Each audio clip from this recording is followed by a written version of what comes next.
चलो तो बताइए हमें ट्रांसफॉर्मर के बारे में थोड़ा। क्या होता है ट्रांसफॉर्मर का वर्क, क्या होता है? इंक्रीज और decrease the voltage. The transformer which increases the voltage उसको क्या बोलते हैं? Step up. स्टेप अप का थोड़ा कैरेक्टरिस्टिक बताइए। Number of turns, transformation ratio, current, voltage, उसके टर्म में उसके कुछ कंडीशंस थे जो आपको बताए गए थे। I will tell you, if Vp is the voltage in primary coil, Vs is the voltage in secondary coil. Same way for the number of turns and PNS. Same way for the current IPIS. And what will be the condition for voltage? Step up में Vs greater than Vs का value Vp से ज्यादा होगा. What about the number of turns? Ns is greater than N. Then what about the current? Is less than. Okay. What about the power?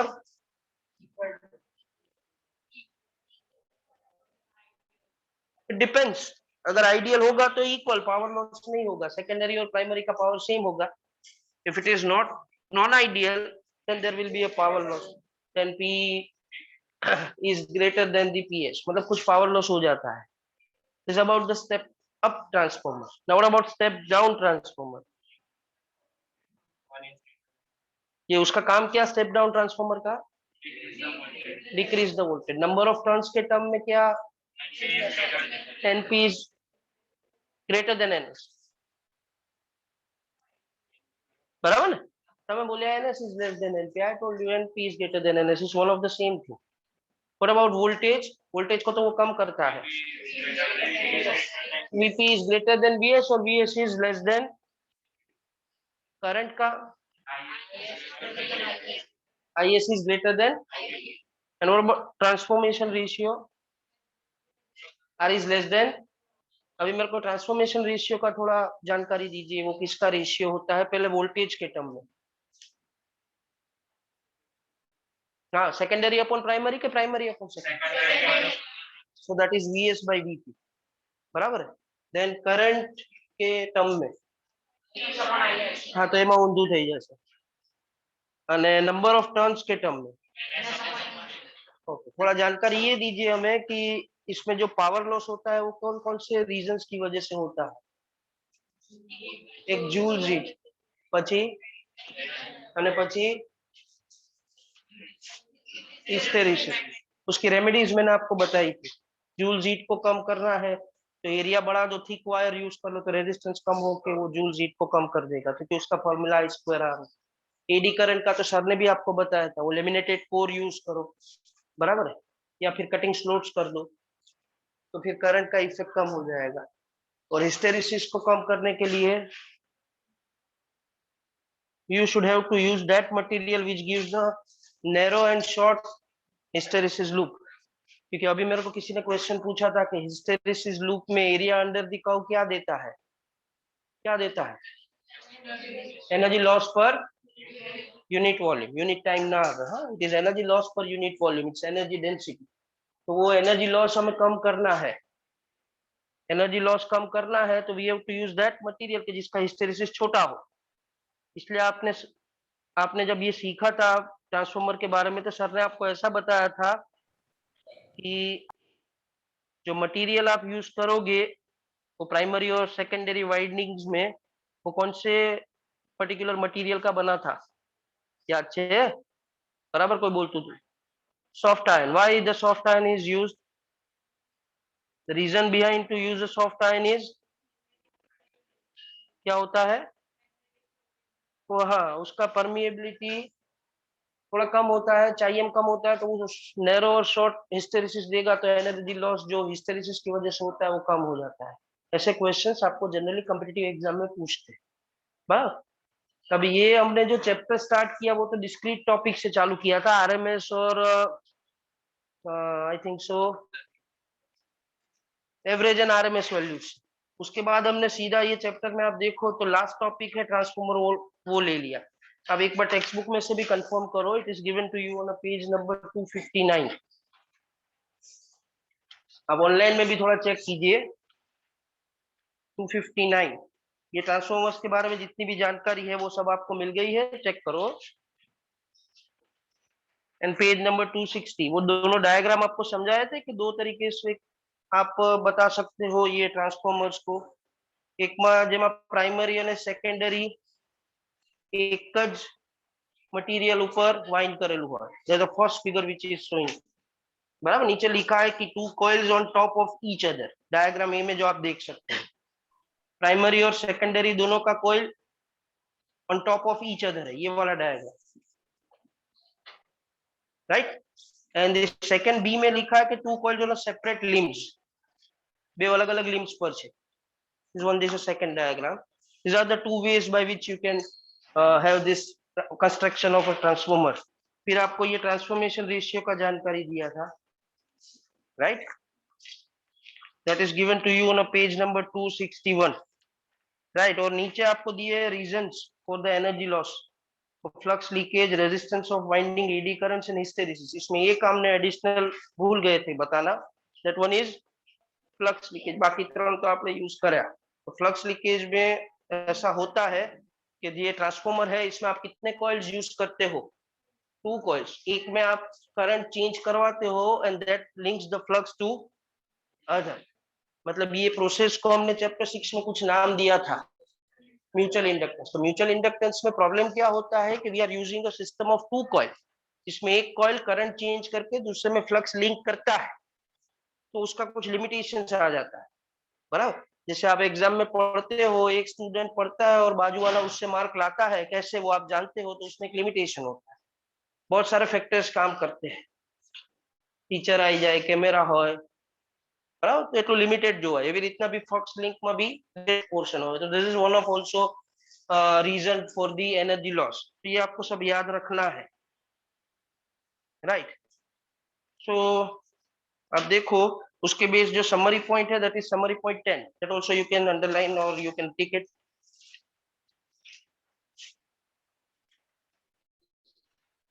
Getting, तो ये हो गया। उसके base numerical है, वो हम पहले कर लेते हैं। तो उसके बेस एक्सरसाइज में तो कोई क्वेश्चन ही नहीं है। एडिशनल एक्सरसाइज में 23, 24, 25 and 26 are the questions based on it, वो पहले हम कंप्लीट कर देंगे। आफ्टर दैट आपका वो जो असाइनमेंट आपके पास होगा 7 चैप्टर का, उसमें से जितने ट्रांसफॉर्मर के क्वेश्चन है वो कंप्लीट कर लेंगे। सो ट्रांसफॉर्मर का काम खत्म हो जाएगा, then will go for new topic if time permits, right. So you are taking from 23। Dipen भाई, ये रीजंस अगर आपको पूछते हैं कि explain the reasons of power loss in a transformer, then you just need to give the name. और अगर पूछते कि उसका रेमेडीज क्या है, तो फिर मैंने जो बताया वो लिखना होगा, पर जनरली रेमेडीज पूछते नहीं है, ये ऑब्जेक्टिव के लिए काम का है। क्लियर, चलो then we can start with exercise question number 7.23।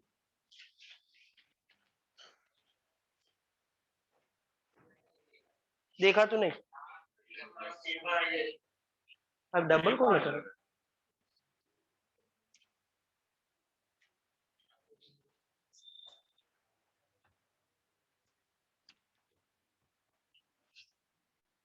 Exercise 7.23, okay चलो read it.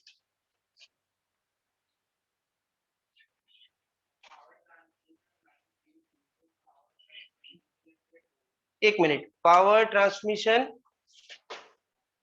Line has a input power, input power बोला है ना, इनपुट पावर मतलब पावर इन, एक इनपुट એટલે प्राइमरी અને आउटपुट એટલે, तो अगर आपको इनपुट पावर या इनपुट करंट या इनपुट वोल्टेज ऐसा कुछ भी बताते हैं, तो आपको समझने का कि वो आपको प्राइमरी कॉइल के बारे में जानकारी दे रहे हैं, दैट इज 2300, बराबर, यस।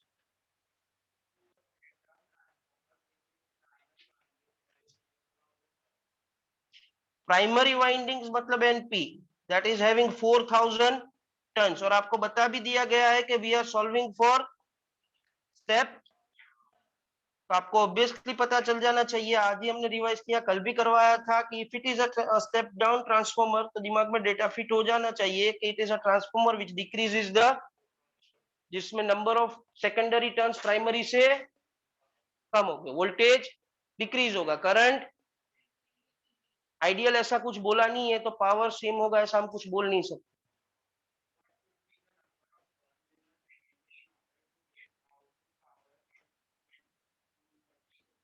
आउटपुट पावर 230 वोल्ट का अगर हमें चाहिए तो सेकेंडरी में कितने टर्न्स होने चाहिए ऐसा पूछा है, is it? Anything else which is asked? Okay, how we can solve it? Volt बेमा, so this will become VP and this becomes VS. चलो, this is input and we want output voltage to be 230. चलो तो बताइए हम कैसे solve करेंगे? We are having input voltage, we are having output voltage, we are having a number of turns in primary, we know the type of transformer which is step down, and we want to find out the number of turns in secondary. Can you find out the transformation ratio by using this input and output voltage? Yes, तो बताइए कैसे solve करेंगे? Transformation ratio क्या होता है?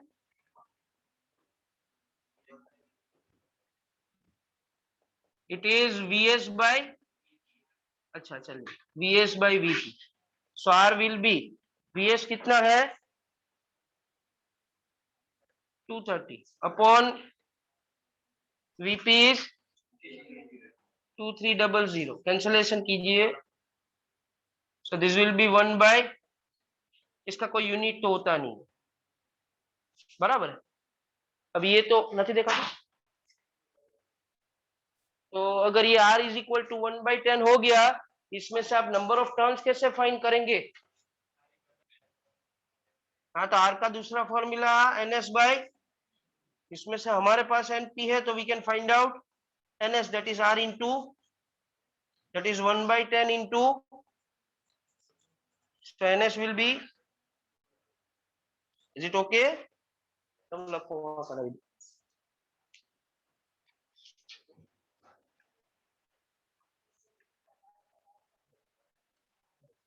पढ़ाई ना के ना कागज, ओ भाई पिला कागज का।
આ સાઈડ ની લાઈન છે, થોડા થોડા આ બાજુ ખસી લો, દેખાશે. ઓ ભાઈ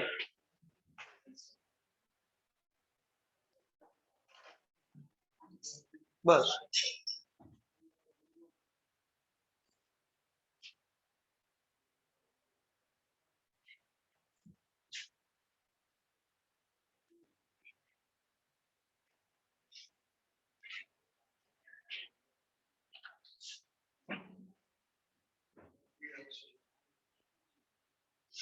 कंप्लीटेड।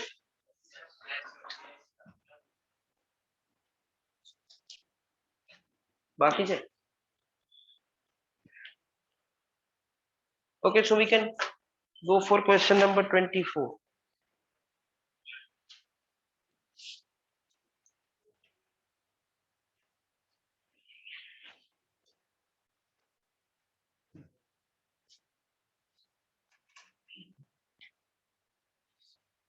तो वो हाइड्रोलिक पावर स्टेशन वाला होगा शायद, है।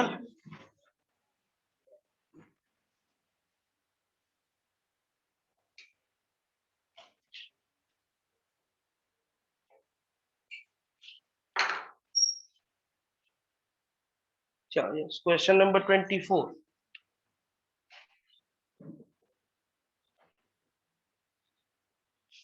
દેખાય છે? તાર રીડ કરવો છે? Hydroelectric power plant. The water pressure is at a height of 300 meters. एक मिनट। हाइड्रो इलेक्ट्रिक, ये इसका मीनिंग क्या होता है?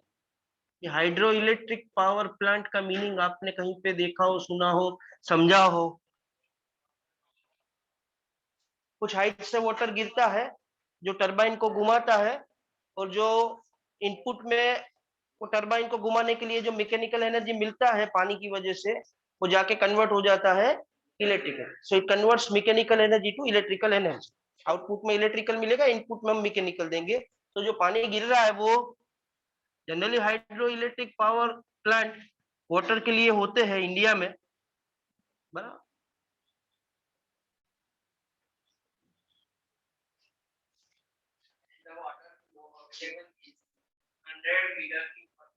ये अभी देख के पता नहीं चलेगा कि कौन सा क्वांटिटी दिया गया है, क्योंकि we are not used to of this quantity.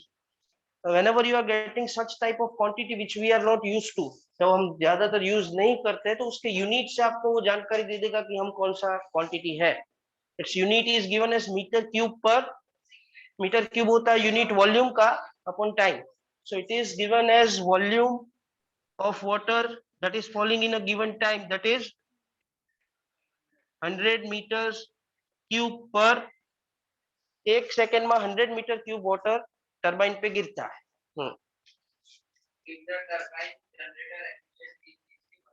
Turbine efficiency 60%। Efficiency को हम ईटा से डिनोट करते हैं, ऐसा आपने 11th में पढ़ा होगा कि नहीं पढ़ा है? थर्मोडायनामिक्स में, Carnot engine. So this is 0.6। Efficiency होता है output power upon of output power, that means the power which you are getting as electric, and input which you are giving as mechanical.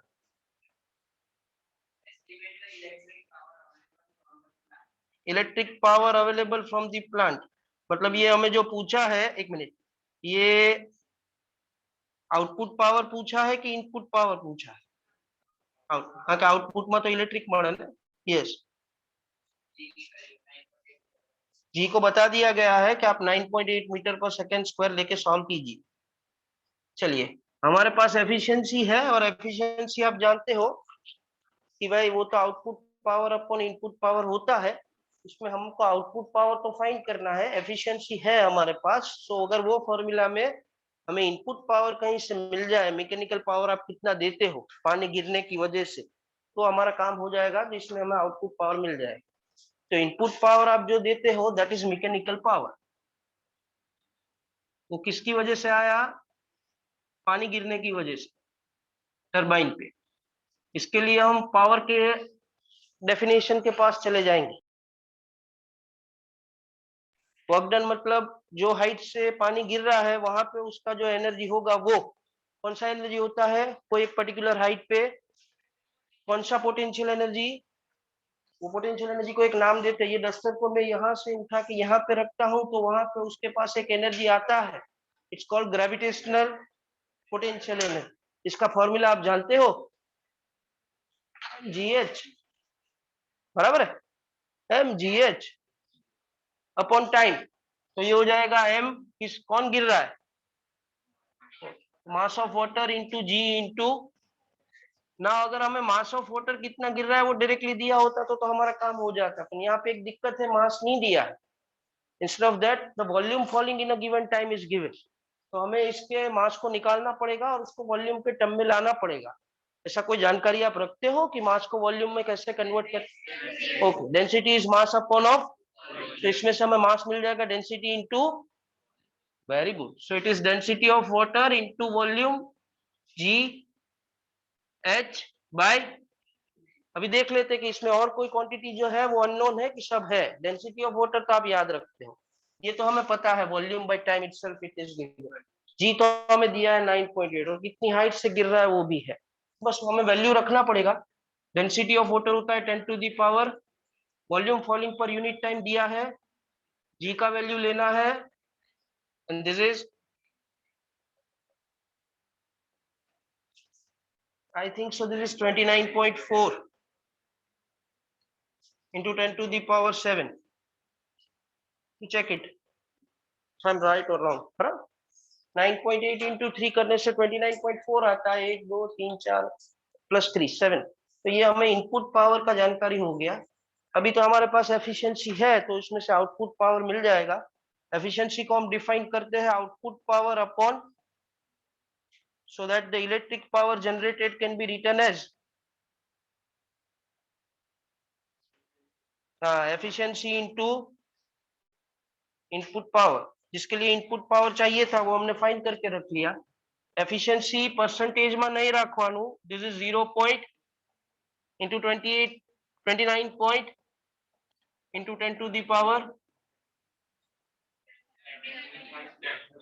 17 point into 10 to the power, that is the electric power generated. बराबर है, देखो करो।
તારે પેલી બાજુ જવું તો જતો,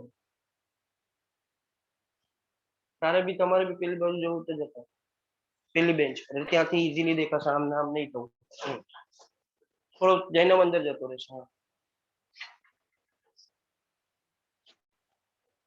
You can also sit if you want.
Yes, completed.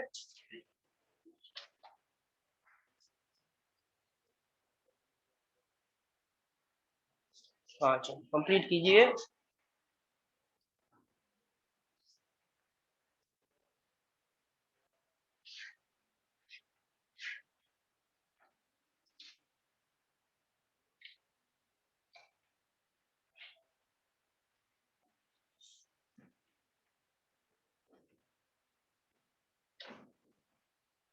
बेरंत है।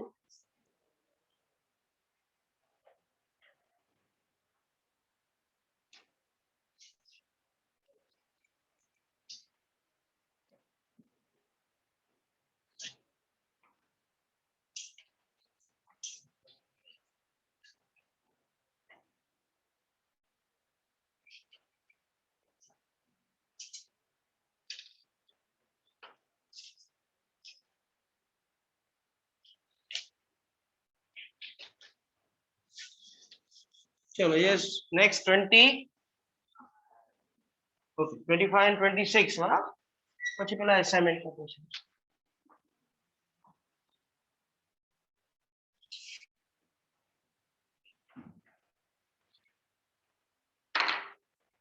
થોડો slightly difficult, so you need full concentration, तो ही पता चलेगा, क्योंकि लेंदी भी है, थोड़ा टफ भी है, बराबर।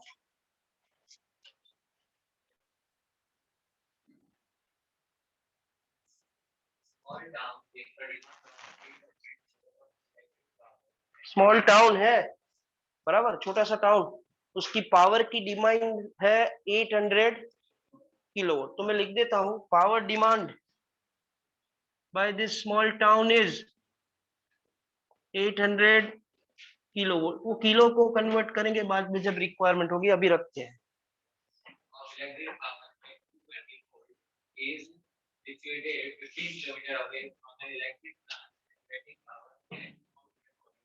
It is at a 15 kilometre from, ये जो टाउन है वो 15 किलोमीटर दूर है जहां से ये पावर जनरेट होता है। तो अगर आप हमारे कोई भी सिटी की बात करो, तो सिटी में जो हमें घर पे इलेक्ट्रिसिटी मिलता है, उसका जो जनरेशन होता है वो जनरली सिटी एरिया से बाहर रखा होता है, जहां से जनरेशन होके हमें ये पावर सप्लाई मिलता है। तो यहाँ पे भी ऐसा बोल रहे हैं कि ये जो छोटा सा टाउन है, इसको रिक्वायरमेंट 800 किलोवाट है। वो जो जनरेशन कर रहा है पावर स्टेशन, वो उससे 15 किलोमीटर दूर है टाउन से। यस,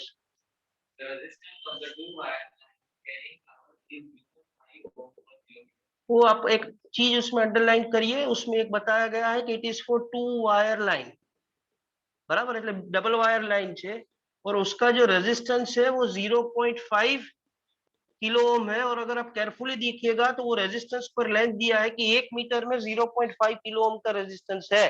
तो ऐसा अपने पास कितना डिस्टेंस होगा खाली ओम से?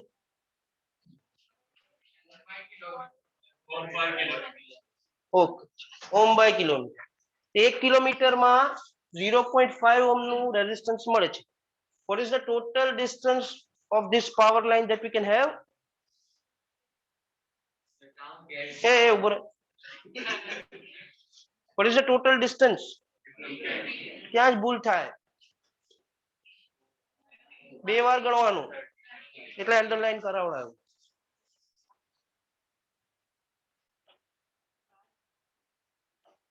The town gets power from the line to a 4,200 volt step down transformer at a substation. बराबर, town get this power from 4,000 volt to 220 volt step down transformer. तो वो स्टेप डाउन ट्रांसफॉर्मर का data आपको दे दिया गया है कि जहां से इसको टाउन को पावर मिलता है। स्टेप डाउन ट्रांसफॉर्मर कहां पे यूज करने का, इसको घरे जे सबस्टेशन होय, बराबर, ત્યાંથી લઈને તમારા ઘર સુધી એટલે ટાઉન સુધી જે પાવર સપ્લાય આવ્યું, बराबर, फॉर टाउन। और इसका डेटा दिया है कि 4000 वोल्ट प्राइमरी में होगा, जो इसको कन्वर्ट कर देगा 220 volt. Estimate the line power loss in the form of heat. Second, how much power must the plant supply consuming there is negligible power loss due to heat.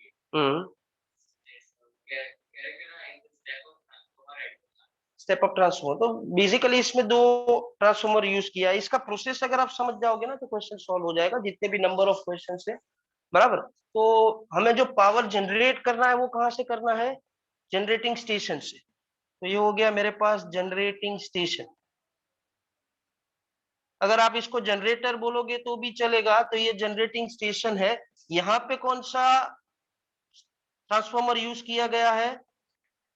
Step, क्या बोलता है, step up. तो ये क्या करेगा? यहाँ पे कौन सा ट्रांसफॉर्मर है? Step up. ये इसको, ये हो गया आपका टू वे पावर लाइन। आपको बोला है 2 वायर पावर लाइन। इसका डिस्टेंस कितना है? एक बार 15। such a two way power line is there, so total it will become, getting my point? यहां से एक दूसरे कॉइल में आप इसको इंड्यूस करवा दोगे, राइट। फिर यहां से वोल्टेज को क्या करना है? डिक्रीज करना है। तो यहाँ पे कौन सा ट्रांसफॉर्मर यूज करोगे आप?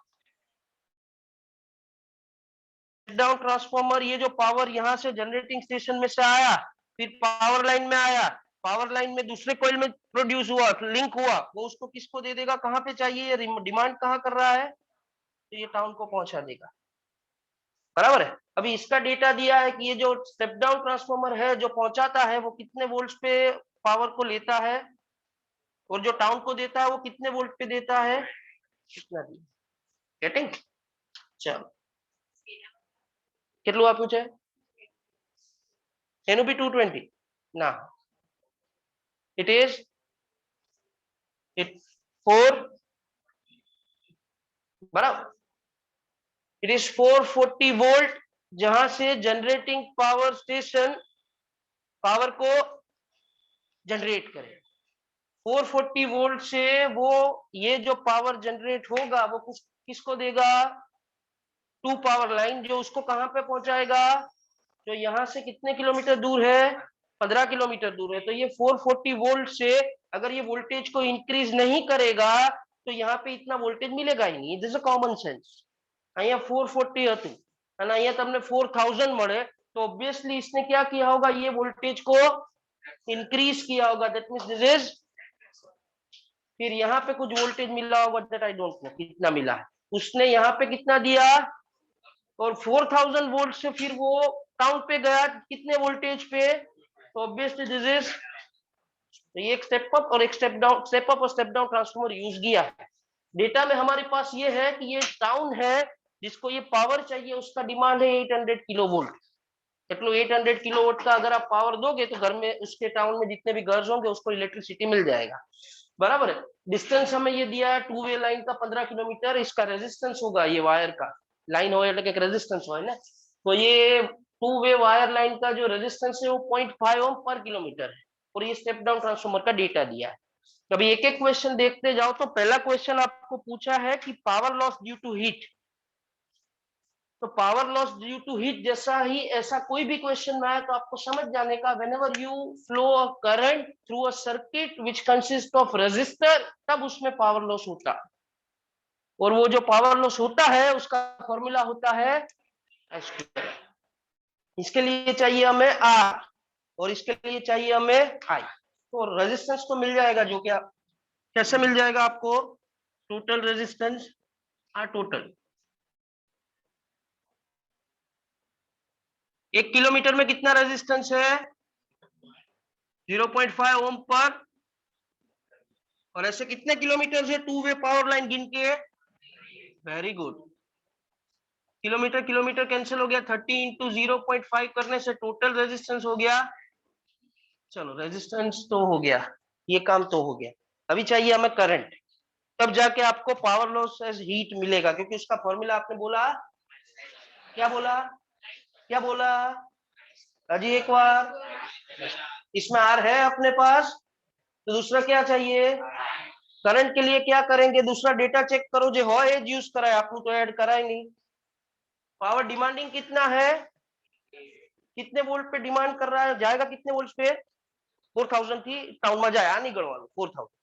डिमांडिंग तो यहाँ पे है ना, डिमांडिंग तो यहाँ पे है, तो ये 4000 में से पावर कितना जनरेट होना चाहिए, हमें चाहिए क्या, आई है क्या, पावर एंड वोल्टेज। तो ऐसा कोई फॉर्मूला बताइए जिसमें पावर, कौन सा, V इंटू आई, वेरी गुड, पहले तो मैंने साइन से समझाई। So power demanding is voltage into, कौन सा वोल्टेज लेने का, ये लेने का, नहीं लेने का, क्यों नहीं लेने का, वो तो टाउन को चाहिए, हमें तो डिमांडिंग यहाँ पे है ना, तो ये वाला वोल्टेज लेंगे। तो कितना हो जाएगा करंट, कितना डिमांडिंग है, वो किलो नहीं चलेगा, 8 इंटू 10 टू दी पावर, ये डिमांडिंग वोल्टेज, कितने वोल्टेज, डिमांडिंग पावर कितने वोल्टेज पे, 4 इंटू 10 टू दी पावर, मतलब 200 एम्पियर का करंट फ्लो हो रहा होगा, तब जाके ये इतना वोल्टेज पे इतना पावर जनरेट करेगा। वो 200 वो एम्पियर का करंट ये दोनों लाइन में जा रहा होगा, जिसका रेजिस्टेंस है। और हमने सीखा है कि जब भी आप रेजिस्टेंस में से करंट फ्लो कराओ तो वो कुछ एनर्जी लॉस करता है, किसके टर्म में, जो हमें पूछा गया है। तो फर्स्ट क्वेश्चन का answer, power loss due to, किसकी वजह से, बताइए फॉर्मूला, यू स्क्वायर फाइनल,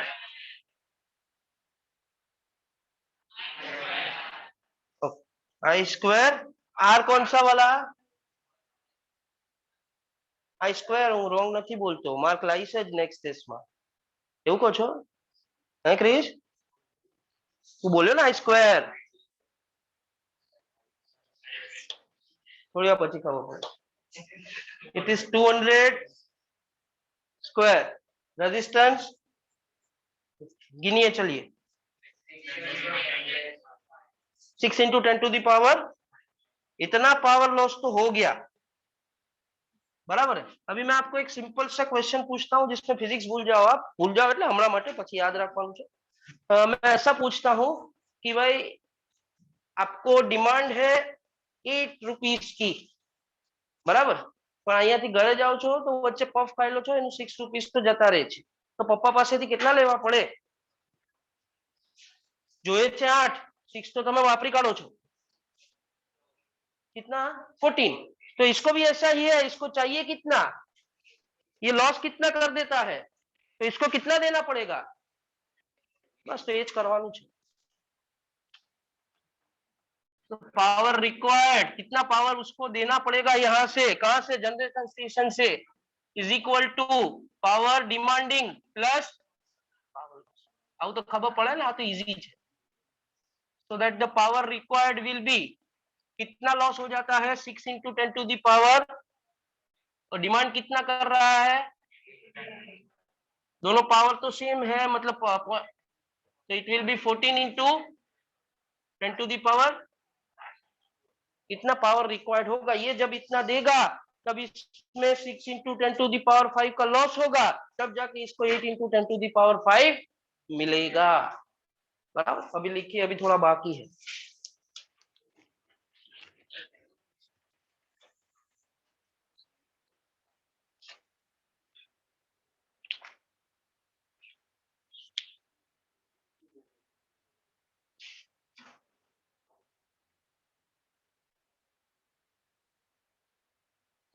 કેમ ઊંઘ આવે છે પ્રિયમને, આવું થઈ જાય છે, વચ્ચે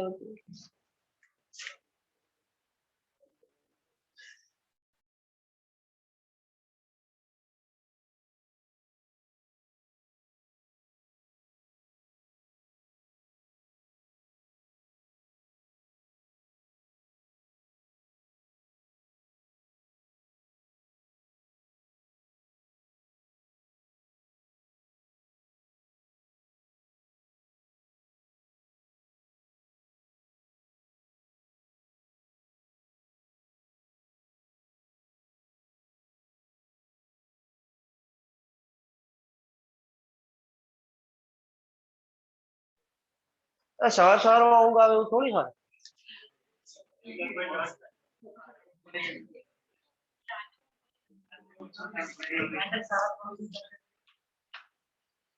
મૂળ જતો રહે ભણાવવાનો, આવું કોઈને જોઈએ ને?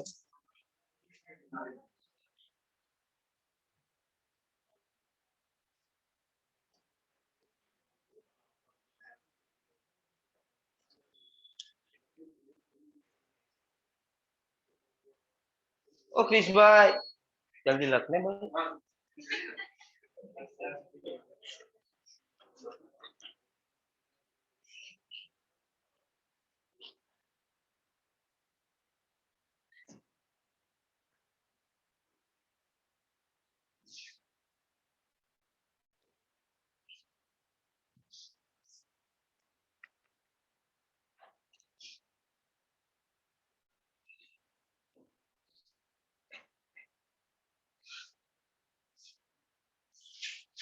રડે છે કેમ?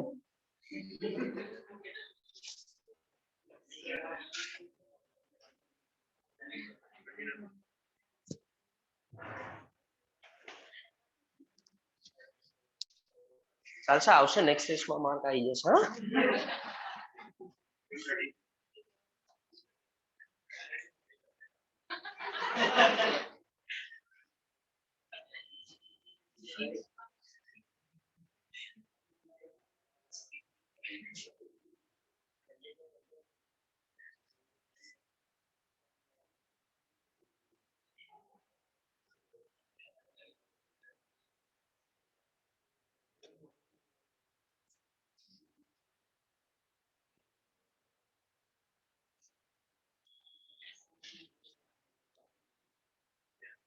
चलिए, क्वेश्चन अभी खत्म नहीं हुआ, इसमें बहुत सारा फाइंड करने का बाकी है, तो आप थोड़ा जल्दी कीजिए.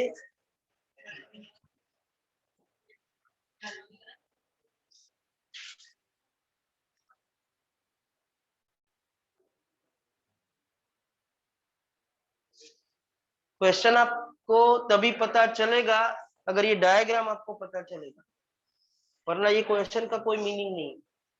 ये तो आपको कोई रेफरेंस बुक में भी मिल जाएगा. जरूरी है ये डायग्राम, ક્યાંથી શું થાય છે ને કેવી રીતે આવે છે ખબર પડશે તો જ ક્વેશ્ચન સોલ્વ કરતા આવડે, બાકી ના આવડે.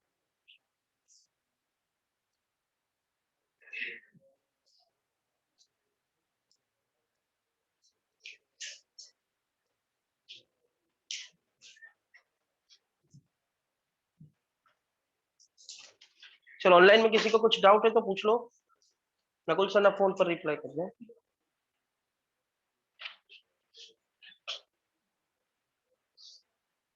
V ની value 4 into 10 to the power 3 volt કઈથી આવી? કઈથી આવી નહીં, આપી છે. It is given. It is given that the step down transformer which you have used from the power line to the town has a characteristic of 4000 to 220. That's why I've used the 4000 volt. मैंने अपना खुद का use नहीं किया है. And the second question is please repeat the diagram, then I will repeat it.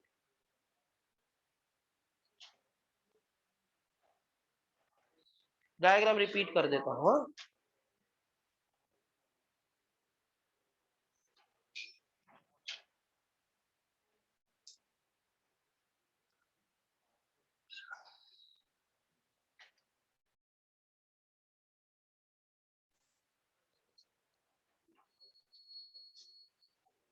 चलिए, diagram में ऐसा है कि पावर जो जनरेट करना है वो कहां से करना है?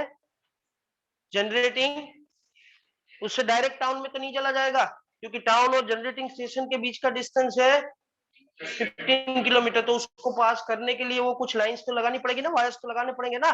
तो वो 2 वायर्स लगा है, 2 way wire line which is of 15 kilometre. એટલે આ 15 અને પાછું આવવાનું 15, टोटल इट बिकम्स. तो ये 2 वे पावर लाइन है, ये जनरेटिंग स्टेशन है और वहां पे टाउन है जो डिमांड कर रहा है 8 into 10 to the power 5 volt का. इतना वोल्टेज पावर, इतना वोल्ट पावर उसको चाहिए. उसके लिए हमें 2 ट्रांसफॉर्मर यूज करने हैं. ऐसा देख के पता चल जाएगा कि ये जनरेटिंग स्टेशन जो जनरेट कर रहा है वो कितने वोल्ट पे कर रहा है? 440. और यहाँ पे है वो कितना दिया है? तो ऑब्वियसली आपको पता चल जाएगा कि ये 440 है, तो इसका जो सेकेंड कॉइल आएगा उसमें वोल्टेज 440 से ज्यादा होना चाहिए. मतलब दिस इज अ फिर यहाँ पे ये जो टाउन को देता है टू वे पावर लाइन, वो जो पावर डिमांडिंग है वो 4000 से दिया है, it is a step down transform. बराबर, क्लियर? जिसने पूछा था रिपीट करने के लिए।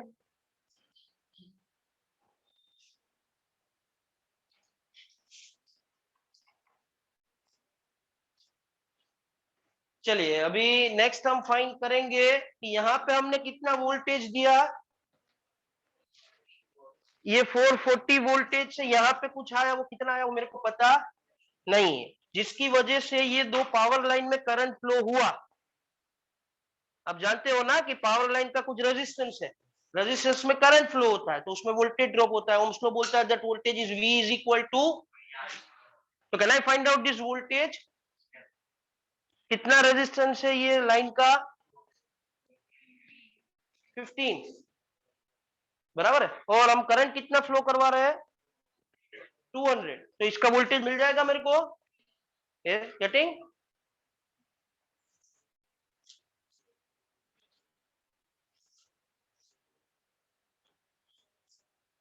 चलो, वोल्टेज सप्लाइड कितना हो जाएगा, कितना करंट इसमें से, और उसका resistance, and that voltage is 200 into total वाला दैट इज 15, कितना हो जाएगा? मतलब आपको ये पता चल गया कि इधर जो वोल्टेज आया वो कितना आया? 3000। तो 440 से कितना हुआ? 3000 में से और 4000 में से, बराबर है। Right it down. अरे हमारी भूल थी।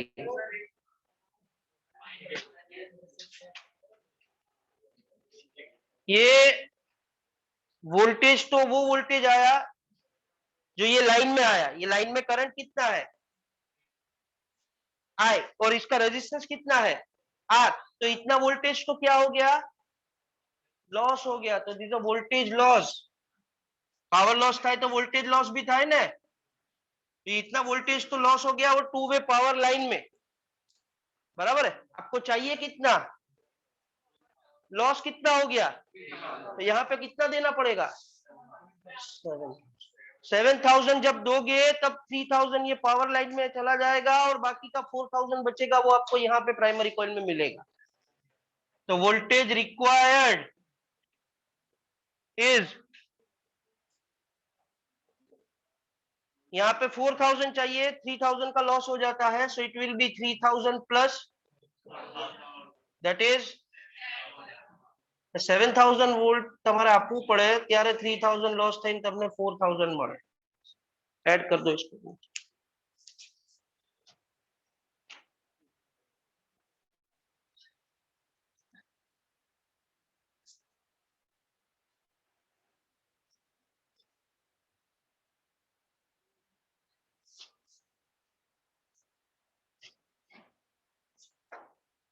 लगायो?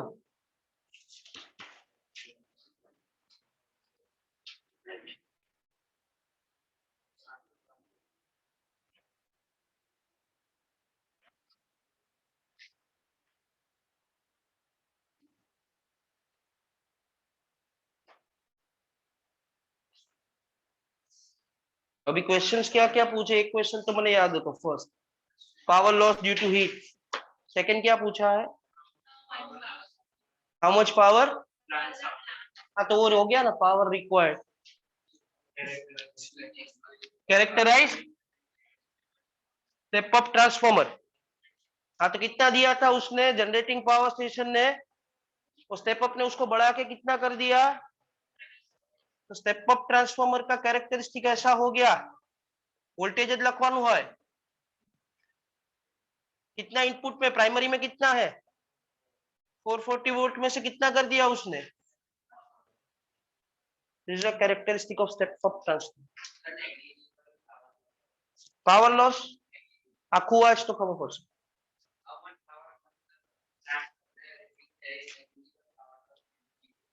due to, we are not finding power loss due to leakage, we are finding power loss due to leakage. મતલબ શું કે પાવર લાઈન જ્યાંથી આવતી હોય ત્યાં વચ્ચે ક્યાંક હોલ થઈ ગયા હોય તો ત્યાંથી થોડો પાવર લીકેજ થાય, એને નેગ્લિજિબલ કરવાનું. પણ પાવર લોસ હીટ થી તો થાય જ.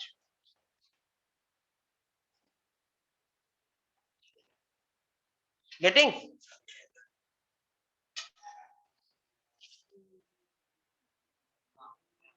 अभी इसका एफिशिएंसी हमें फाइंड करना है. इसका एफिशिएंसी कितना पावर दिया था हमने, रिक्वायर्ड कितना था, वो जो लॉस होके finally 14 into 10 to the power 5, और जाके फाइनली मिला कितना आउटपुट में. तो आप चेक करिए कि एफिशिएंसी कितना आता है.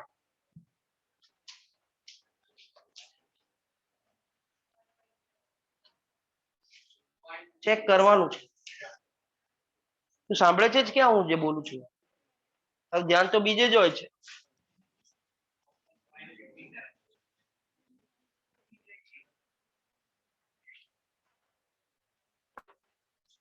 चलो एफिशिएंसी कितना हो गया? एफिशिएंसी का फॉर्मूला क्या होता है? आउटपुट अपॉन, बराबर है. आउटपुट में हमारे को डिमांडिंग पावर है और इनपुट में हमने दिया है required. So that is demanding कितना है, 8 into 10 to the power upon into 100% करजो એટલે તમને એફિશિયન્સી મળશે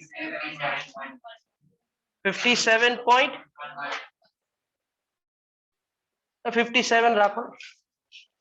एफिशिएंसी कितना मिला? बाकी का 43% कहां पे हो गया, किसकी वजह से? एक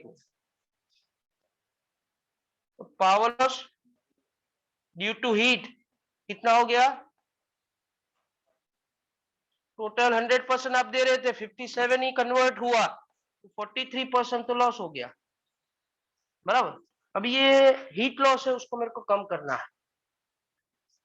आई want to decrease this heat loss. आउ तो ना चाले ने. 57% एफिशिएंसी मिल रहा है, 43% तो लॉस થઈ જાય. जनरेटिंग स्टेशन जो देगा उसमें से अगर अपने को 57% ही मिलेगा, फिर आप बोलते हो कि इलेक्ट्रिसिटी का बिल ज्यादा आता है, तो ज्यादा ही आएगा ना, क्योंकि 43 लॉस कर देते हैं. ऐसा तो नहीं चलेगा, हमें तो बिल को रिड्यूस करना है.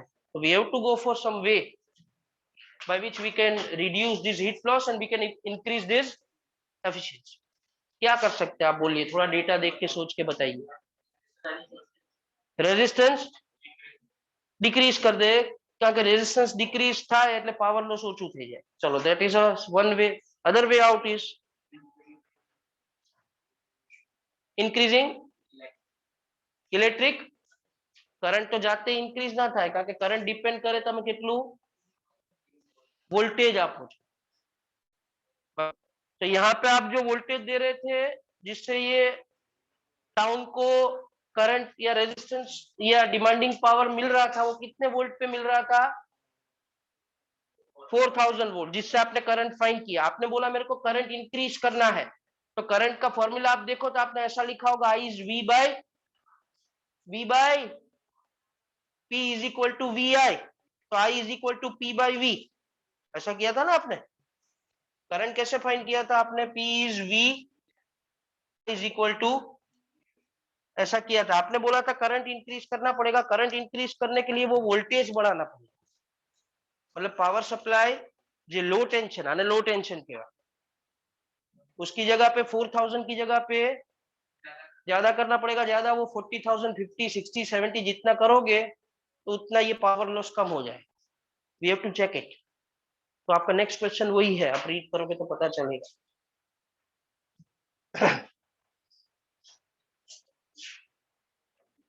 चल तू रीड कर क्रिश.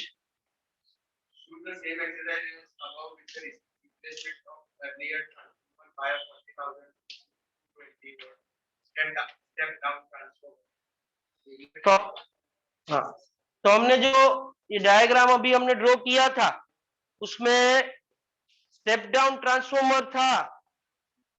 स्टेप डाउन ट्रांसफॉर्मर वो कौन सा रखा था? 4000 to 220. Instead of 4000 now they are told to use check કરો આપ લોકો, બધું સેમ ફરીથી તમારે કરવાનું. Is there any change in this? No. Is there any change in this? instead of 4000 this becomes, check it.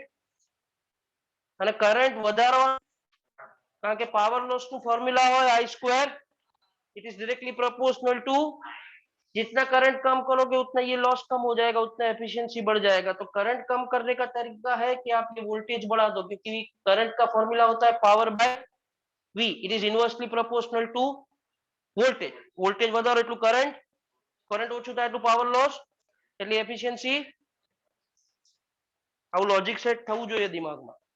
तो करो करो 40,000 ये हो गया अभी 26. मारे तो खाली चेंजेस करवाना है. डायग्राम वगैरह आप वापस just use the same data, instead of 4000 volt use it as 40,000. तो चेक करते जाओ क्या क्या चेंज होगा.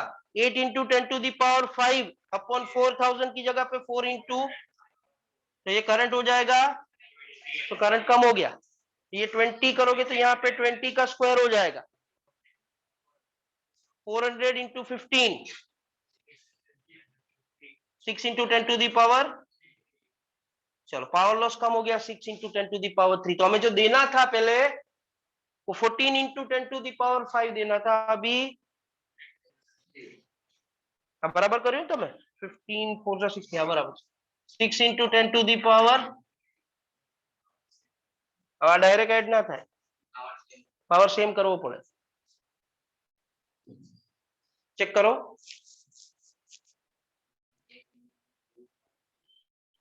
एट 8.6 के 8.06 check. So it is 8.06 into 10 to the power. Voltage loss भी कम हो जाएगा.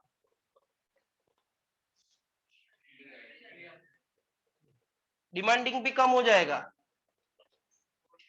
4-3 बराबर है. सो ये स्टेप अप ट्रांसफॉर्मर है.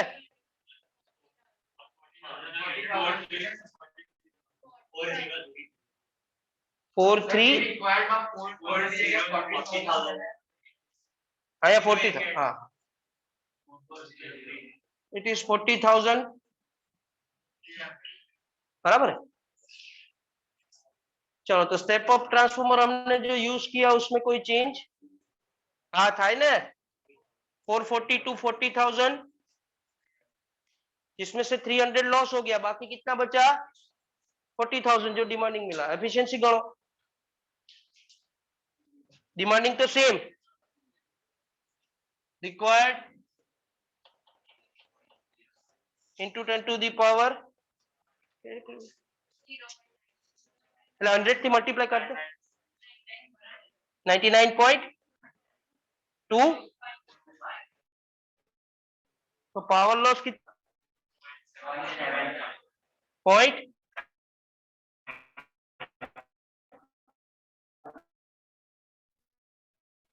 खाली 0.7 power. So it will be the question which is asked to you.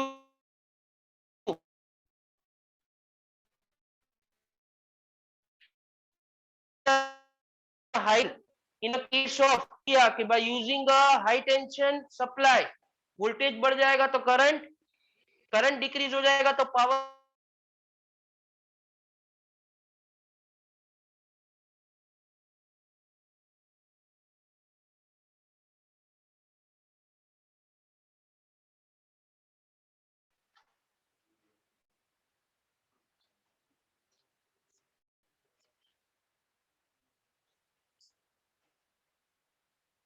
चलो ऑनलाइन में से किसी को डाउट है तो पूछ लो, प्लीज आस्क.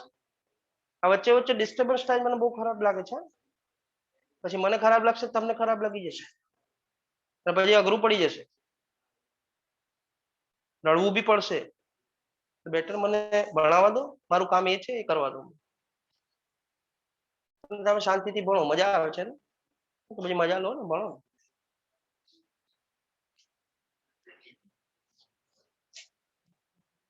ખોટા પછી મારે તમને બધા રૂલ્સ ગણાવવાના, પછી એને ઇમ્પ્લિમેન્ટ કેવી રીતે થાય બધું કહેવું, એના કરતા બેટર ભણો. તમારો ટાઈમ ના બગડે, મારો ના બગડે.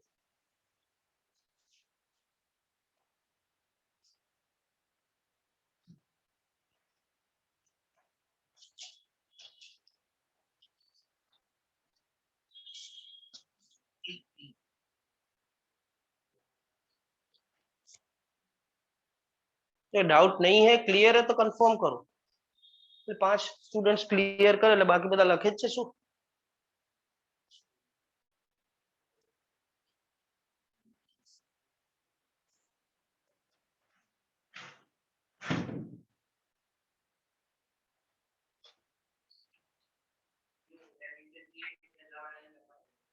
હા, પેલા વાળાની લખવી પડશે, તો જ કમ્પેરિઝન થશે, તો જ ખબર પડશે કે કેમ પાવર વોલ્ટેજ કેમ વધારે.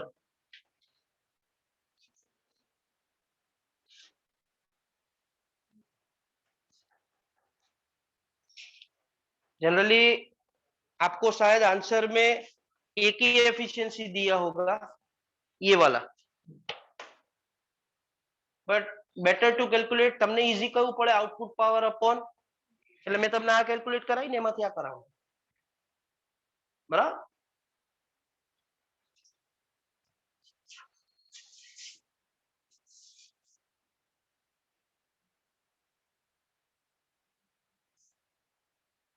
4000 में से एक जीरो बढ़ा दिया तो एफिशिएंसी सीधा 99.25% हो गया.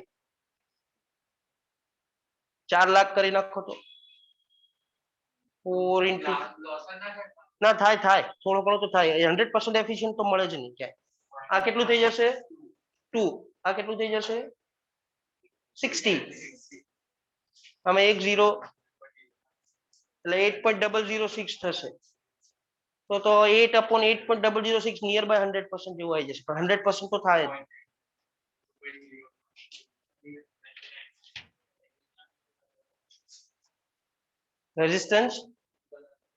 રેઝિસ્ટન્સ ઓછું આપણે ના કહી શકીએ કે power line materials are fixed, we can not change it, otherwise you can say it कि पावर लॉस तो I2R पे डिपेंड करता है, तो रेजिस्टेंस की भी થાય, but if the material change.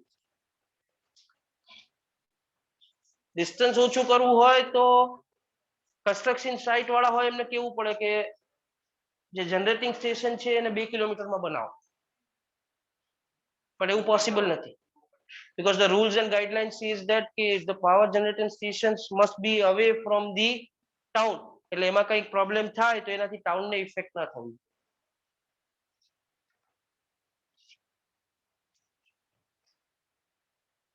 બાકી તમે જેટલા બધા જ રસ્તાઓ કીધા એ બધા પરફેક્ટ છે, ડિસ્ટન્સ ઓછું કરી નાખો, રેઝિસ્ટન્સ ઓછું કરી નાખો, આપણે એક રસ્તો વિચારો કે કરંટ ઓછું, but the better is for the current, બાકી બે માં જઈ ના શકે. મિનિસ્ટ્રીમાં કોઈની ઓળખાણ હોય તો વાત કરીએ.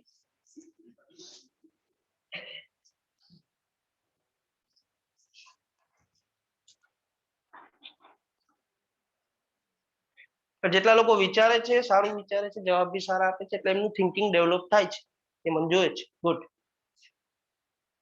જેટલા બી ભણે છે એમાંથી 10, 15, 20, 25% બી સારું ભણશે અને સારા આન્સર આપશે તો અમારું કામ થઈ જશે.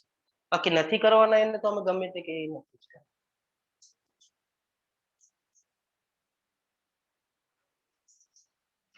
તું નથી કરવાનો એટલે, હા એટલે તને જોઈએ છે કદાચ તારામાં એવું થાય તો, પણ નહીં થાય.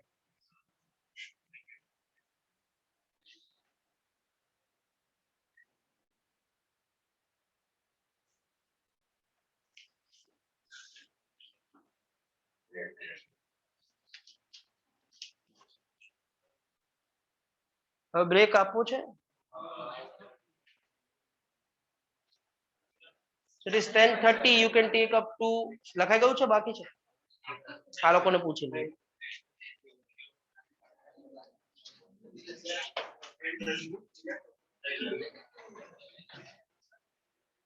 Yes, completed. Yes, you can take a break of 10:30 to 10:35.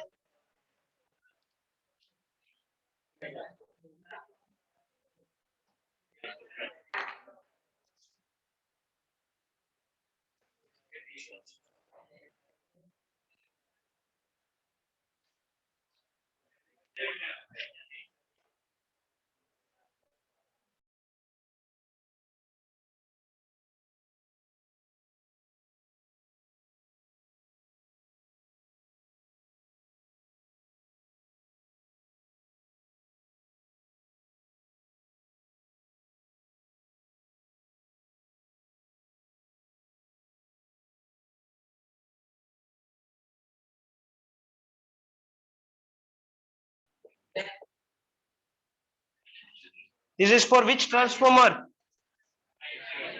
Ideal transformer है। आइडियल ट्रांसफॉर्मर है मतलब आपको पता चल जाना चाहिए जिसमें power loss, power in primary is equal to power in, અને પાવર ઇન પ્રાઇમરી ને P of P બોલવાનું, જોડે નહીં બોલવાનું. This is IPVP, that is ISP. બરાબર? Now you check for the options which I gave.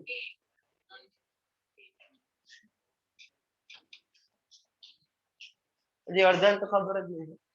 चलो then next 26.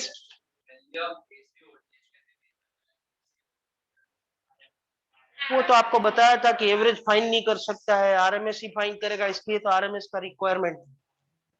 Then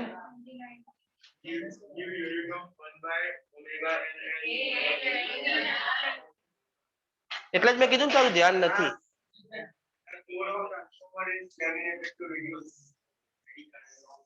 eddy current loss laminated core से decrease होता है, रिड्यूस होता है.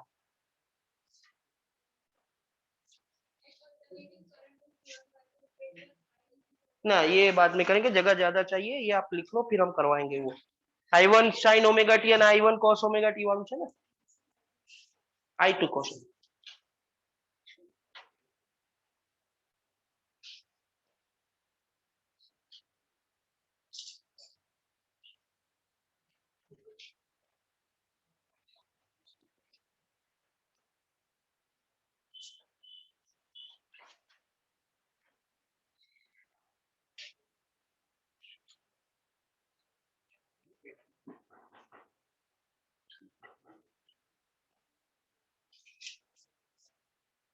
કાલ માટે શું કીધું તમને?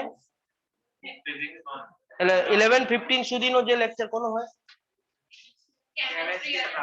हाँ, तो आपका केमिस्ट्री और मैथ्स बायो का जो लेक्चर होगा 11:15 तक का वो होगा. फिर 11:15 के बाद जो फिजिक्स का लेक्चर होता है 12 to 1:30 वो कल नहीं है.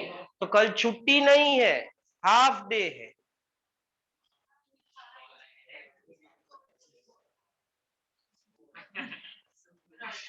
ऑनलाइन એટલે છੁટ્ટી होगी.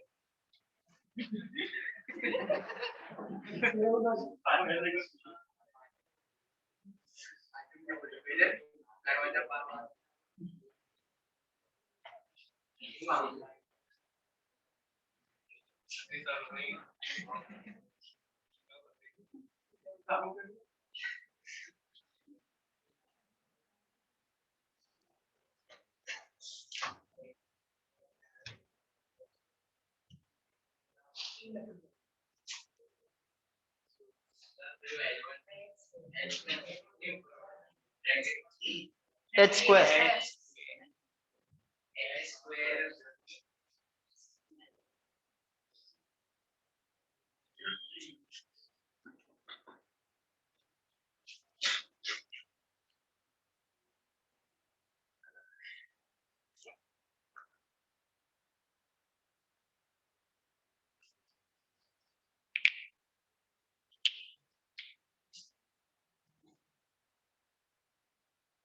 चलिए फिर कौन सा क्वेश्चन था? 30. बोलो sine cos one. RMS value find करो नहीं, एवरेज करवा दो. ऐसा एक एक्स्ट्रा क्वेश्चन भी करवाएंगे तो थोड़ा प्रैक्टिस होगा.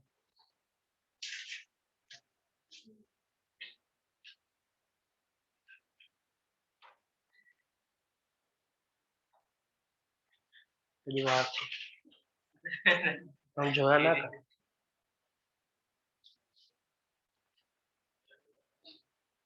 साचू बोल तो काले के ભણવાની ઈચ્છા નહોતી થતી તો કેમ એવું કેમ કરશો? કયું નેટવર્ક યુઝ કરો? વોડાફોન માંથી જ ભણાવો. चले हो गया.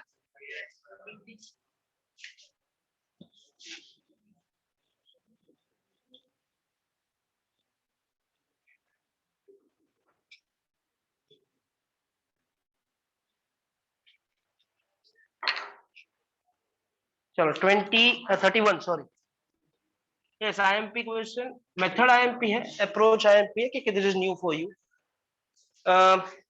31 question if I am not wrong ऐसा दिया है कि electric current is given by I equal to I1 cos omega t and I2। और क्वेश्चन में पूछा गया है कि आप हमें इसका आरएमएस वैल्यू फाइंड करके दीजिए। Now whenever it is a question for RMS value, you need to understand one thing first कि RMS वैल्यू ऐसे ही करंट का फाइंड होता है वो जो AC करंट है। तो ये AC करंट है सर, आपको कैसे देख के पता चल जाता है कि ये AC है कि DC है? DC होगा तो वो अपना वैल्यू फिक्स रखेगा, जबकि जो AC होगा वो अपना वैल्यू टाइम के साथ चेंज करेगा। और specifically AC current and AC voltage are sinusoidal functions, that means they are function of sine and, और it can be a combination of sine and cos both. Sine का भी हो सकता है, कॉस भी हो सकता है, या दोनों का ये कॉम्बिनेशन है। तो ये एसी करंट है ऐसा आपको पता चलना चाहिए। चलो अभी इसका आरएमएस फाइंड करना है। तो आरएमएस का फुल फॉर्म आप जानते हो, it is root mean square. चल कराओ सॉल्व, केवी तो करशु।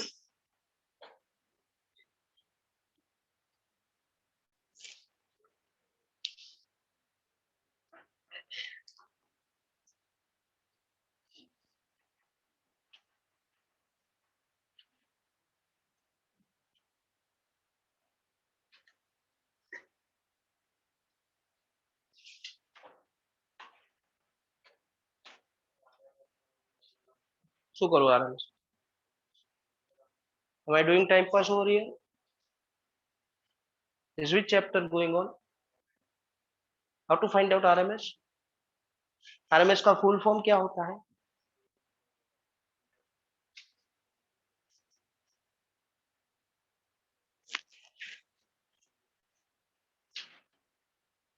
મેં તને બે વાર વોર્નિંગ આપી હતી,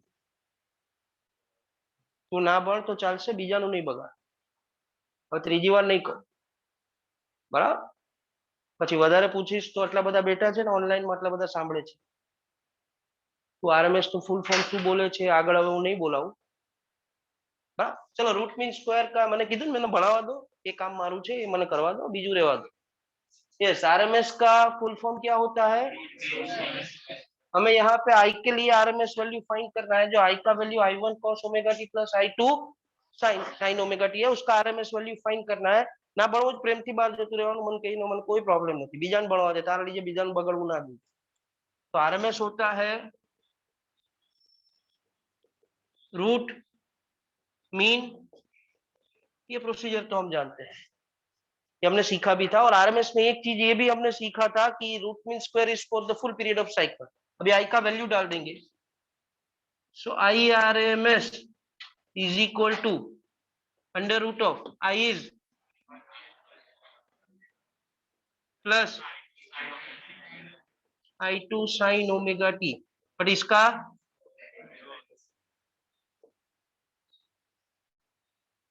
राइट। चलो करिए स्क्वायर इसका, a plus B the whole square का फॉर्मूला आप जानते हो, वो लगाइए थोड़ा। I1 स्क्वायर प्लस कोई ने जेम करવું હોય, कोई I2 square sine square omega T, 2I1 I2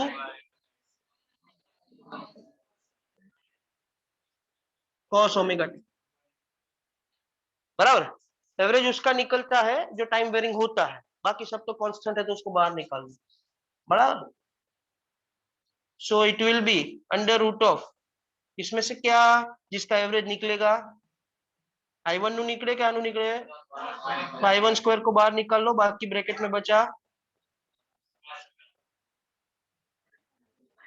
I2 square. अभी इसमें थोड़ा हम रीअरेंज कर देंगे, I1 I2 को बाहर निकाल लेंगे, अंदर ब्रैकेट में बचेगा 2 sine omega t cos omega t, ये तो एक ट्रिग्नोमेट्रिक आइडेंटिटी है। So it is sine 2 omega t, because 2 sine omega t cos omega t is, હવે તો આ એમસીક્યુ છે, you need not to solve, બાકી તમારે 3 આરએમએસ ફાઇન્ડ કરવા પડે ત્યારે આનો આન્સર આવે। ये तो मैंने ऑलरेडी आपको याद करवाया था, अगर आपको पता हो तो। Yes, average value of cos square omega t is average value of sin square omega t is and average value of sin 2 omega t is very good. So अगर ये सब वैल्यू हम यहाँ पे रख देंगे तो हमें आरएमएस मिल जाएगा अंडर रूट ऑफ, यहाँ पे 1/2 आया तो I1 स्क्वायर बाय, इधर भी ये तो 0 हो गया. So the RMS value comes out to be under root of I1 square plus by this will be the RMS value. Getting it? और ये आपको याद होगा तो ये क्वेश्चन आप सॉल्व कर पाओगे. चलो then next 32. चलिए किसका टर्न है?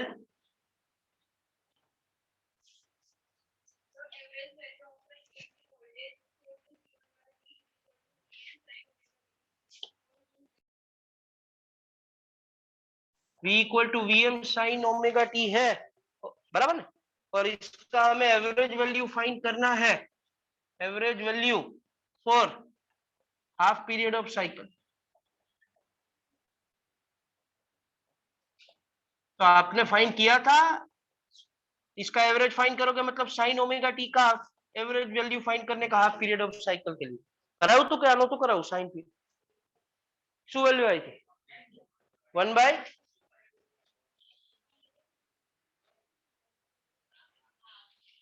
इससे करते हैं. चलिए कराइए.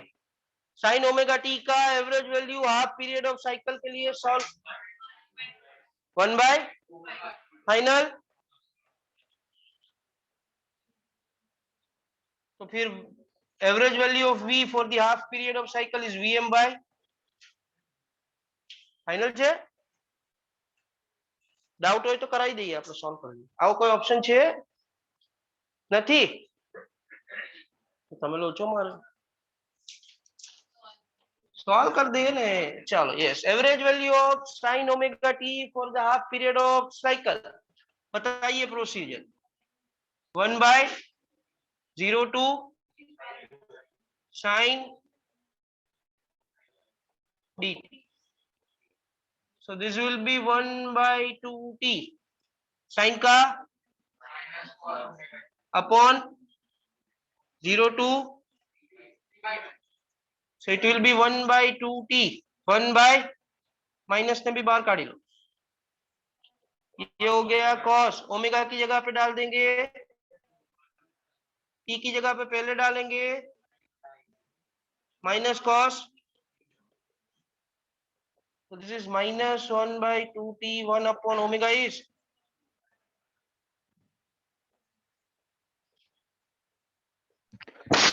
this is cos minus cos. So this is 1 upon of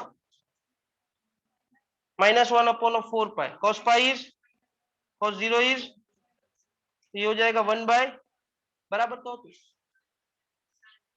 answer में શું આપ્યું છે? 0 ના.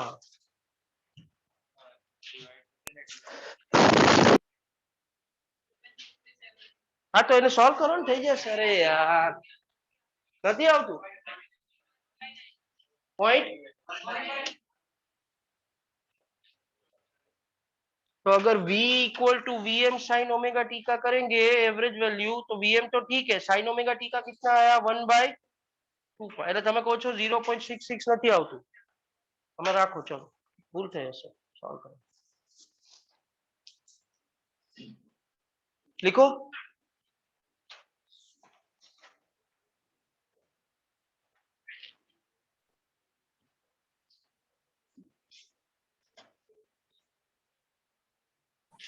Jigar sir, we have to give instruction.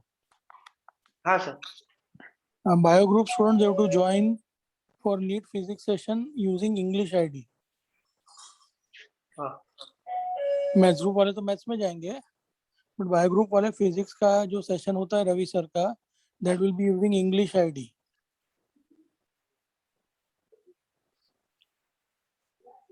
हमारे 12 to 1:30 आज बायो ग्रुप वाला का सेशन છે ફિઝિક્સ ની. કયા આઈડી થી જોઈન થવાનું?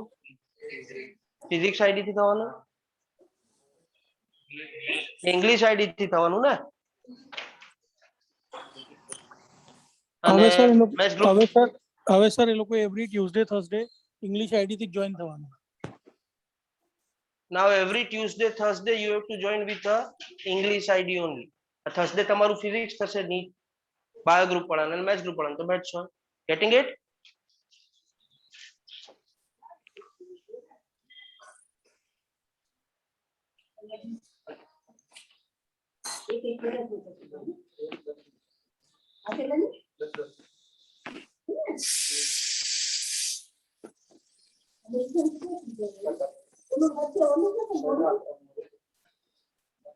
देखो ये गलती यहाँ पे हुई है. We are finding for half period of cycle. એટલે અહીંયા શું કર્યું? તો અહીંયા બી સો t/2 કરવાનું. so this will આ be પેલો ચેક કરાવવાનું છે ને this will આગળ be નામાં લાગે છે ચારેમાં this ચેક will કરાવડાવી be દો ને વ્યવસ્થિત શાંતિ. હા હવે હું કહું છું. so this will be -1 by this will be 2 by this will be 2 Vm by pi.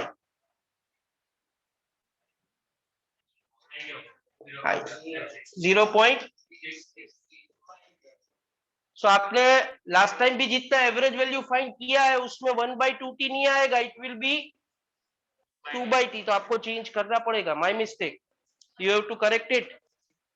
जितना भी average value half period of cycle के लिए आएगा उसमें 1/2t नहीं आएगा. It will be that means 2/t. so you make that corrected. हाँ મારી મિસ્ટેક થઈ.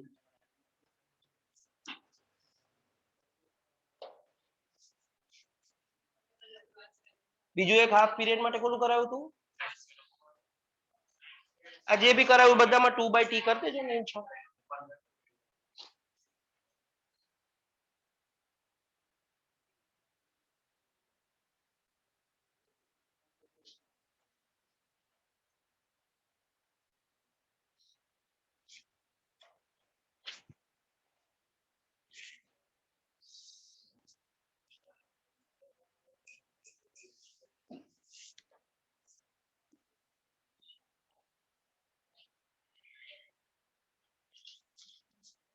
चलो ऑनलाइन में जो स्टूडेंट्स हैं उनको पता चला मैंने क्या चेंज करवाया.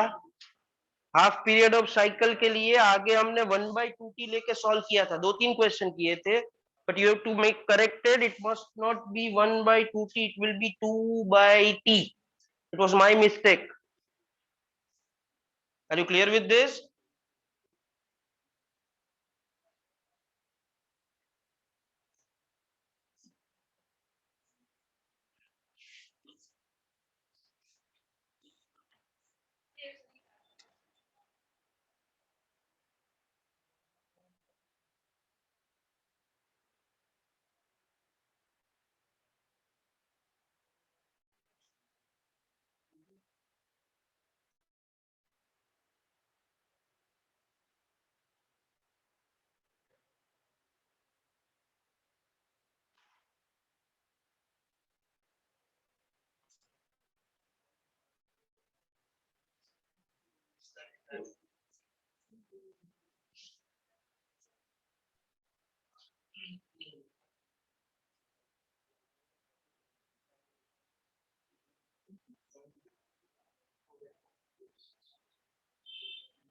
Are you clear with this?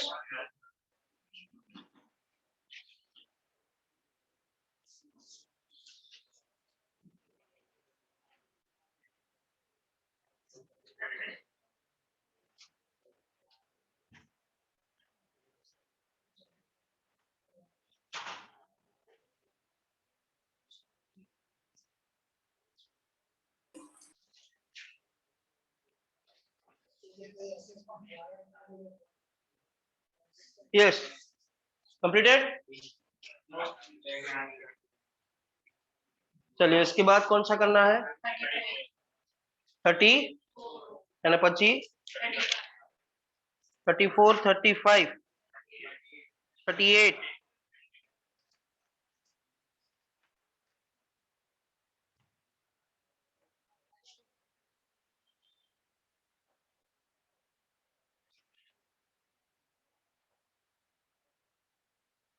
જેટલા બી હાફ પીરિયડ ઓફ સાયકલ માટે એવરેજ વેલ્યુઝ હતી એ બધામાં ચેન્જ કરી દેજો હા, પછી સરે રોંગ કરાવડાવ્યું.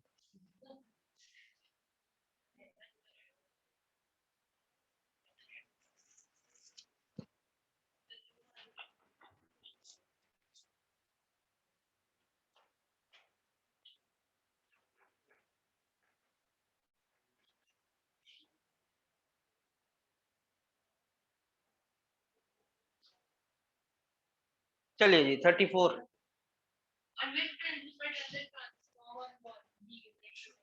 इंडक्शन पे वर्क करता है ना ट्रांसफॉर्मर तो यस, तो correct answer is option B, that is electromagnetic induction. चलिए जिसमें पावर लॉस नहीं होता है तो P of P is PS, that is A. હવે કયો કરાવવાનો એ બોર્ડ પર કરાવવાનો. 38 and then 50 you can do it. For a transformer N1 the number of turns in primary, N2 is 500, 1000 to 500. If 230 DC volt is applied, output voltage is, तो input voltage दिया है, output voltage find करना है. Check करो, solve करो, आवड़े ने तो तुमने. चलो चेक इट फास्ट.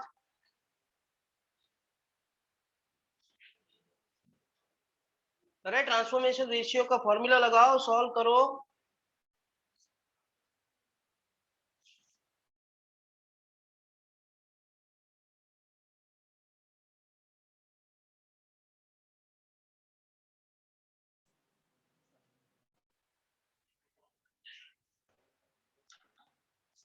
चलिए क्या है आंसर है 115. તમે લોકો ભાઈ મારા મોબાઈલ પર રિપ્લાય કરજો કારણ કે નકુલ સર પોસ્ટ માંથી નીકળી ગયો. સુજય ભાઈ તમે જ સોल्व करता था, मैं तो करूँ नहीं. वह आंसर तो देख के ही पता चल जाएगा, आंसर तो जीरो आएगा क्योंकि वो तो डीसी वोल्ट अप्लाई किया और आपने तो आज ही ऐसा सीखा और कल भी सीखा था. ट्रांसफॉर्मर वर्क्स ऑन एसी, आ तो डीसी માટે છે, તો આન્સર ઇઝ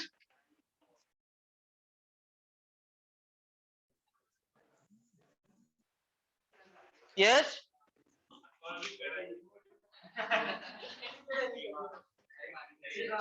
चलो then correct answer is 0.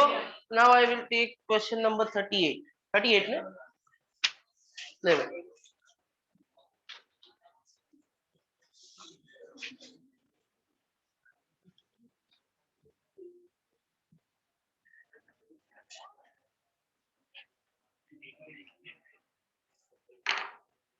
बस है भाई.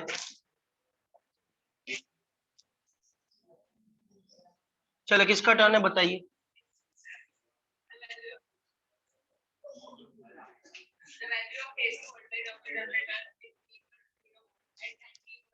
एक minute. For AC generator voltage का वैल्यू V इक्वल टू 0 है when time t equal to 0.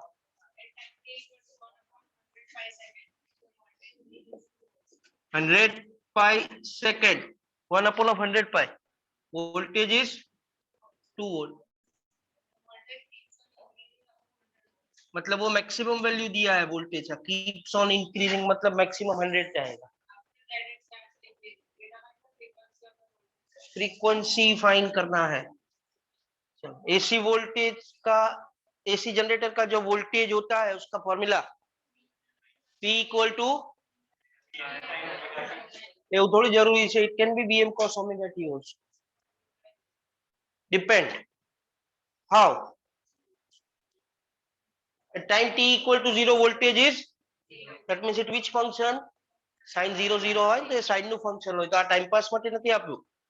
This is to give an information that at time t equal to 0 पे voltage 0 है मतलब वो वोल्टेज साइन का फंक्शन होगा. और अगर यहाँ पे ऐसा दिया होता कि टाइम t इक्वल टू 0 पे v इक्वल टू vm है, then you have to take it using that will give. तो अभी तो हमें पता चल गया v equal to vm sine omega, value डालते हैं जो जो भी दिया है.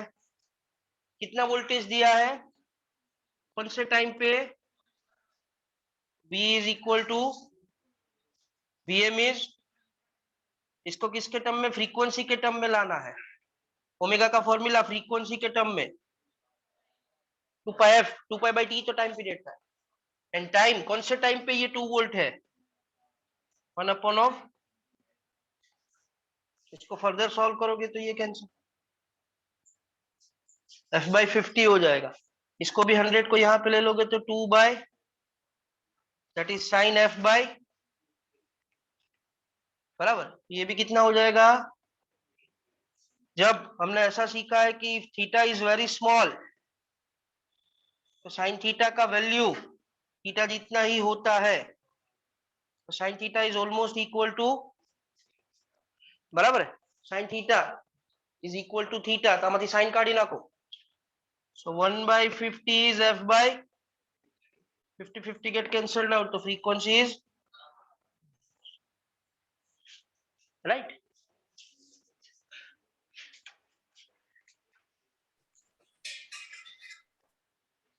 Jigar sir, this will be the last question. हाँ सर, થઈ ગયું। હવે સર એ લોકોને પૂછી લઈએ, ગ્રાન્ટ ટેસ્ટ માટે કઈ બાકી નથી ને? हाँ सर,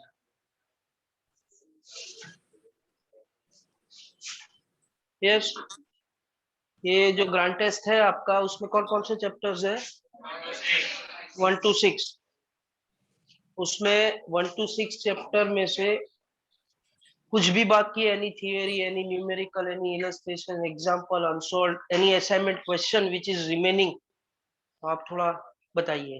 1 to 6 चैप्टर में ऐसा जो भी आपका असाइनमेंट है, अनसॉल्व्ड है, थियरी है, एग्जांपल्स है, कुछ भी बाकी है तो बोलो, कुछ याद आता हो, किसी को पता हो, ऑनलाइन ऑफलाइन बोथ में, हमने खबर हो तो भी कहो, ऑनलाइन वाला हसे तो भी कुछ।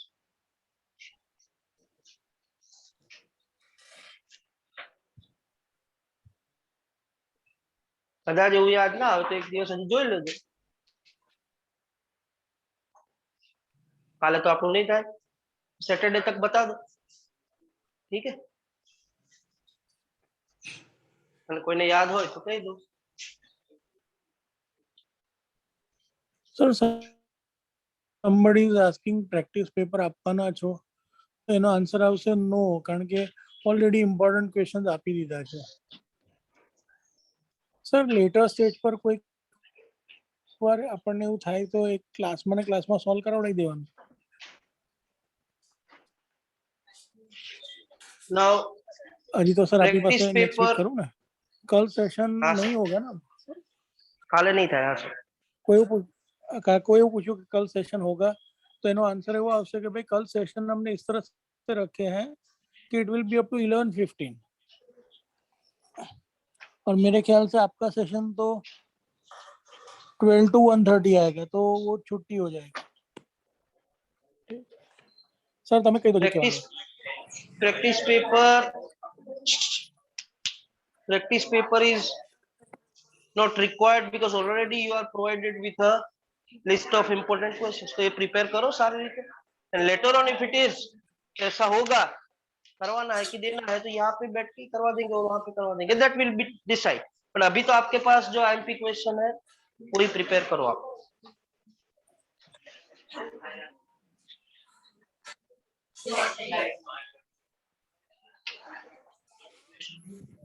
એન્ડ સર हाँ सर, આપણને એવું લાગશે તો એકાદ વાર આપણે આપણા ક્લાસમાં જ આપણું પેપર સોલ્વ કરાવી દઈશું. એવું લાગશે તો ક્લાસમાં તમને હજી તો આપણી પાસે પ્રેક્ટિસ નેક્સ્ટ पेपर सॉल्व कराइશું, तो नेक्स्ट वीक तो पूरा है हमारे पास, फिर जीटी है ना।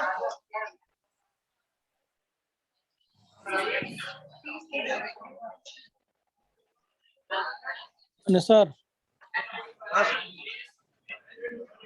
જે લોકો ઓફલાઈનમાં છે એ લોકો ત્યાં